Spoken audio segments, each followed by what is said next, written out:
This is William Michael of the Classical Liberal Arts Academy, and in this video, I'd like to provide a walkthrough for students studying proposition number 1 in Book 1 of Euclid's Elements of Geometry in the Classical Liberal Arts Academy's Classical Geometry course. It's important for students who are beginning the study of the propositions to already know the definitions, postulates, and axioms of Book 1 of Euclid's Elements. If you haven't already studied and hopefully memorized them, you should do so before beginning this lesson because we're going to refer to those elements, and it's important for you to understand what we're referring to. The goal of our study of classical geometry is to gain as much scientific knowledge of magnitudes at rest as is possible. This is the study of one of the 4 branches of quantity, or 4 divisions of quantity. Arithmetic, geometry, music, and astronomy are the 4 mathematical arts in classical studies, and this is the second, which is concerned with magnitudes at rest. What we need to do in each proposition, because we're seeking to add each proposition as another point of scientific knowledge about magnitudes at rest, is to break each proposition down into 6 different parts, if we can, because not all propositions have all 6 parts. But we want to take a proposition, which is this point given to us here at the top of the page in italics. This is our proposition. And then we want to analyze this proposition, see if it can be done, see if it can be demonstrated, and then provide that construction and that demonstration so that we can move forward and know for certain that this proposition is true and can be added to our knowledge about magnitudes at rest. So that's why we call the study of propositions proofs. We're seeking to take a proposition, something proposed to us about magnitudes at rest, and based on what we already know, we're seeking whether or not we can prove this to be possible or to be true.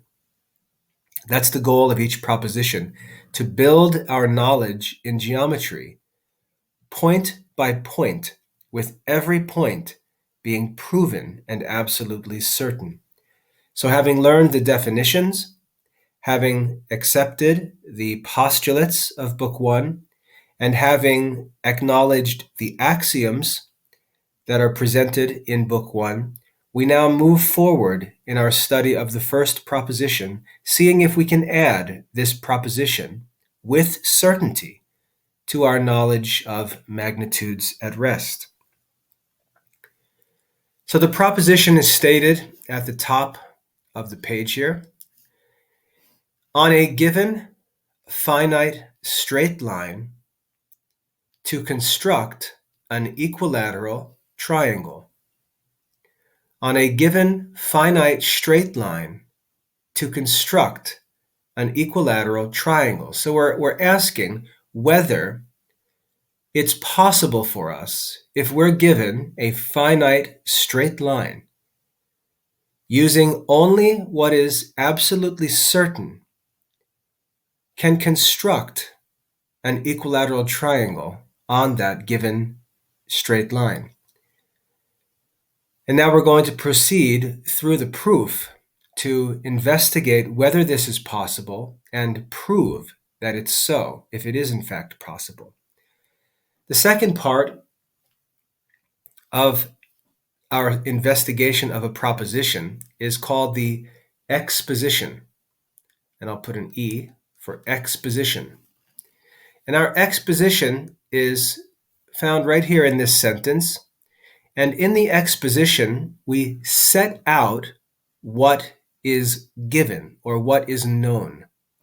We set out what is known based on the proposition. And what is known is that AB is a given finite straight line. So we're establishing this line here, AB, as the given finite straight line.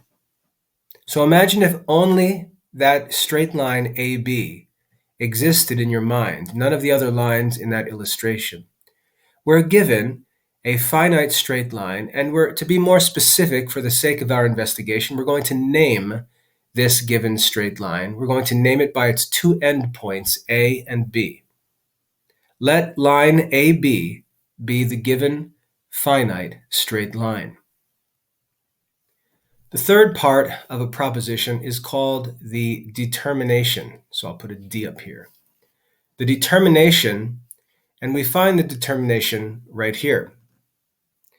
The determination seeks to determine or state clearly what it is that we're seeking to prove regarding this proposition. So we've already discussed what exactly is given to us, what we know, and now we're going to set out in clear, specific terms for this investigation what needs to be determined. Thus, it is required to construct an equilateral triangle on the straight line AB. That's the determination.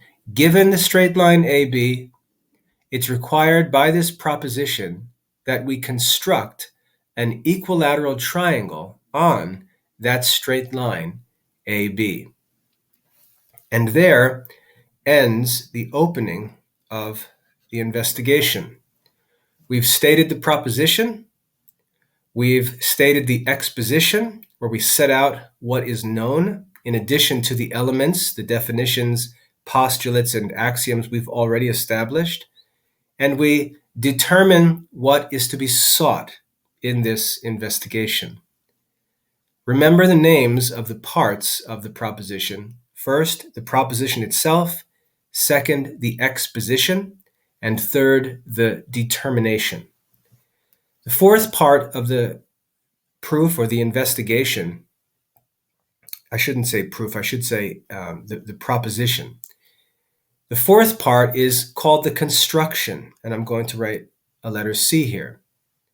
And notice in the proposition, we're asked to construct. When we're asked to construct, we can expect that there's going to be a construction in the proposition, but this is one of those parts that isn't always included in a proposition. Sometimes we don't need to construct anything. But in this proposition, we do. We need to construct an equilateral triangle on the given finite straight line AB, and our construction begins here. So taking this given finite straight line AB, we start with this first step of our construction. With the center A, so taking point A here as a center, and the distance of the line AB, let the circle BCD be described. Let the circle BCD be described. Now, we're not allowed to do anything we please because we're seeking absolutely certain knowledge. How do we know that we're allowed to do this? Is it self-evident that we can take the two endpoints and use them to form a circle? Yes, we can do that. And the reason why we can do that is because we've already established that that is allowed in postulate number 3. In postulate number 3, where we stated that given 2 points, a circle can be described where one of those points is considered to be the center point of the circle, and the other point is considered the end of the radius from the center point to the circumference. That can be established as the radius, and then a circle can be drawn with the circumference of the circle standing at that distance from the center point. So we have established that in the third postulate, which we studied. So the first thing we're going to do, starting at point A, taking A as our center point, and taking point B as the end point of our radius, we're going to describe or draw about this circle. And I'll just stop there and draw an arrow. We're going to draw this circle around point A with the circumference at distance AB. That's what's required of us in this first step of our construction. Now, the next step, with center B, establishing B as the center point, and distance BA, setting A as the end point of our radius, let the circle ACE be described. And again, we're permitted to do this by postulate 3. So now, starting with center point B at the distance BA, we're going to describe this circle, ACE. And that completes that second step of the construction. So we'll have constructed two, let me clean this up a little. We'll have constructed two circles, one centered at point A and the other centered at point B. So at this point, ignore this triangle that's seen in the illustration and just imagine line AB and two circles, one drawn around center point A and one drawn around center point B. In the next step of our construction, we're going to find point C in which the circles cut one another. So when we draw these two circles, we find that they cut each other at a certain point. And we're going to name that point C. And we're told from the point C to the points A and B, let the straight lines CA and CB be joined. So starting from point C, we're going to draw the straight lines CA, connecting these 2 points, and CB, connecting these 2 points. Are we allowed to do that? Yes. Postulate 1 made it clear that anytime we're given 2 points, we may connect them with a straight line. So from that point where the 2 circles intersect, back to the original endpoints of the given finite straight line AB, we're going to draw 2 new lines in our illustration.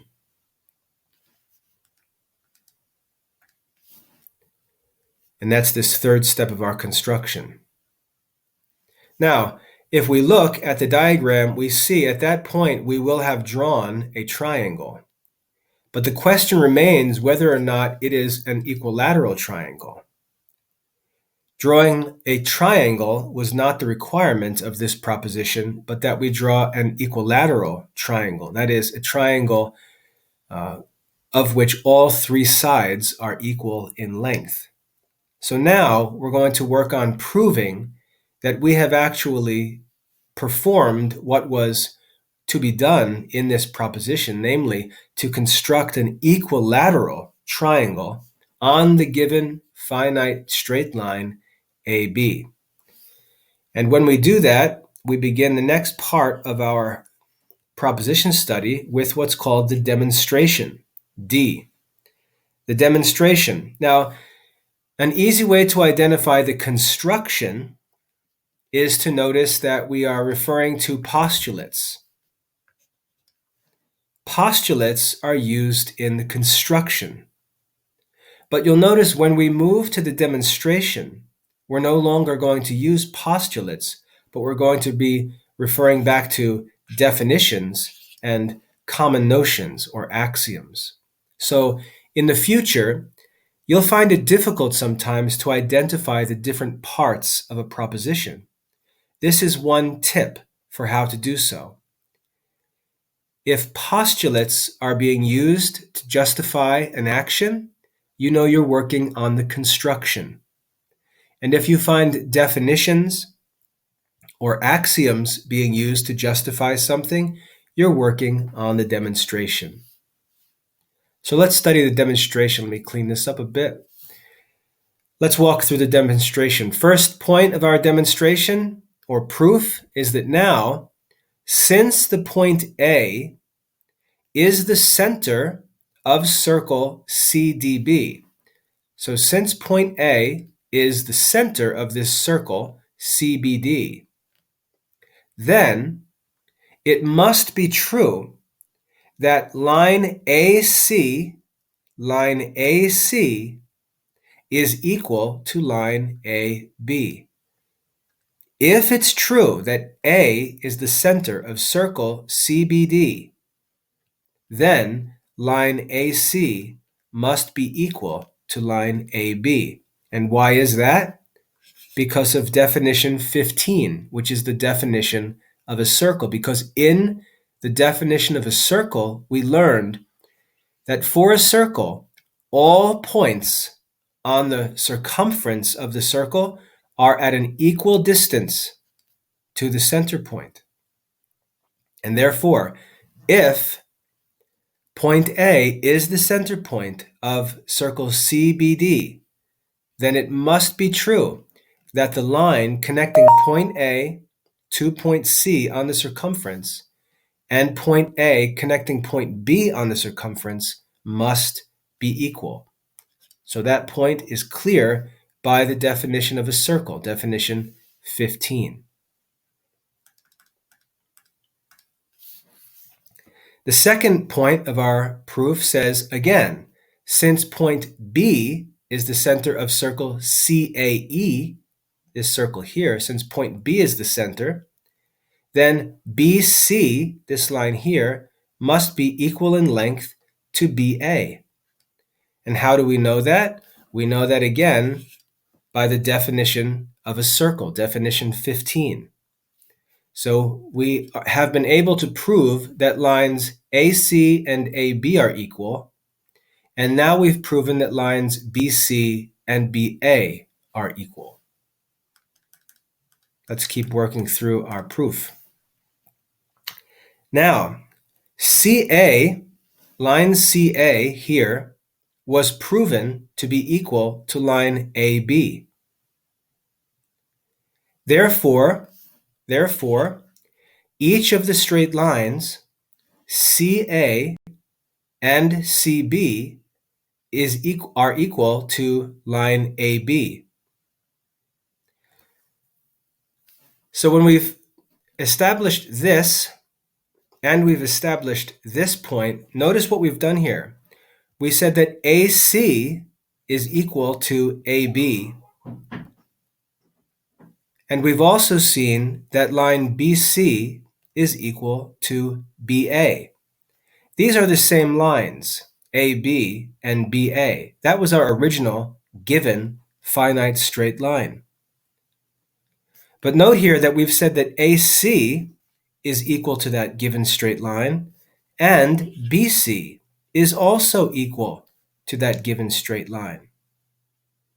And that's what's explained here. Each of the straight lines, CA and CB, is equal to AB, which is our original given finite straight line. Now, we're going to consider that in light of axiom or common notion number 1. Common notion number 1 says, things which are equal to the same thing are also equal to each other, to one another. Things which are equal to the same thing are also equal to one another. So, if CA is equal to, or I should say, if AC is equal to AB, and if BC is equal to BA, then AC must be equal to BC because they're both equal to AB. Therefore, CA is also equal to CB. Now, once we've established that, let me scroll down here a bit. Once we've established that, therefore, the three straight lines, CA, AB, and BC, are equal to one another. So we've drawn a triangle and we've proven that the three straight lines of that triangle are equal to one another. And now we move to the last part of our proposition. It's marked C for conclusion.